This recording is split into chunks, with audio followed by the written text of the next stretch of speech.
laman oh. Haba. Ang haba oh. Isang sako laman oh. Yan sa ini natin ngayon na. Yan ang hapunan ko. Yan ang hapunan ko. Meron oh, yan oh, galing oh. Yan.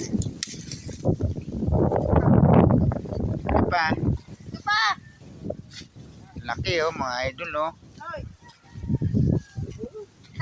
Meron pa. Ay, naputol. Yan, sige. Yan. Tanim mo nga yan mga sanga na yan. Ito pa. Ito. Uy.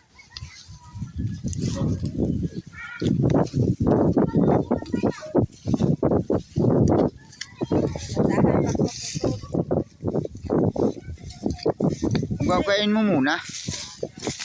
Naku, pinagpuputol mo man.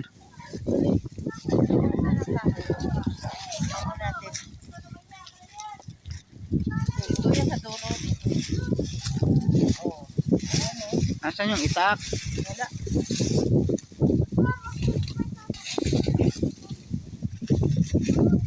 Yan ang hapunan natin. Oo nga. Hindi ko tigas. Lagi na lang kanin. Kanin ulam, kanin ulam. May gata, no? Oo. Ha? Ayan, ayan. Ito daw ang hapunan ni Martin. Dami, oh.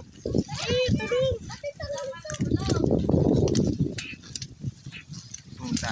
Merap po. Naputan. Naputol. Oh, laki. Oh. 3 puno, 2 sako laman. Sa sobrang daming laman, oh. Mga idol, oh. Okay, kunin mo. Eh, kain mo rin ito, oy. Kunin mo itak. Kunin mo itak. Diba? Mahuhukay mo yan?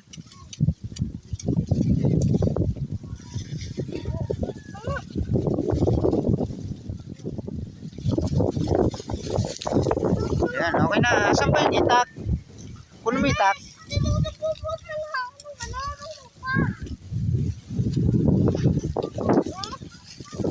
Walang itak eh.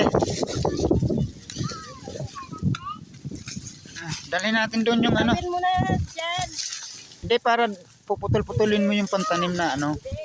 At dito ko lang lagay ang tangkay. Hindi mo ba itatanim? Bago na itanim ulit. Kaya nga.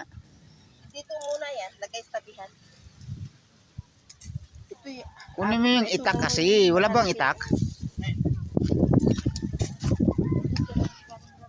Tawag ka ng manok.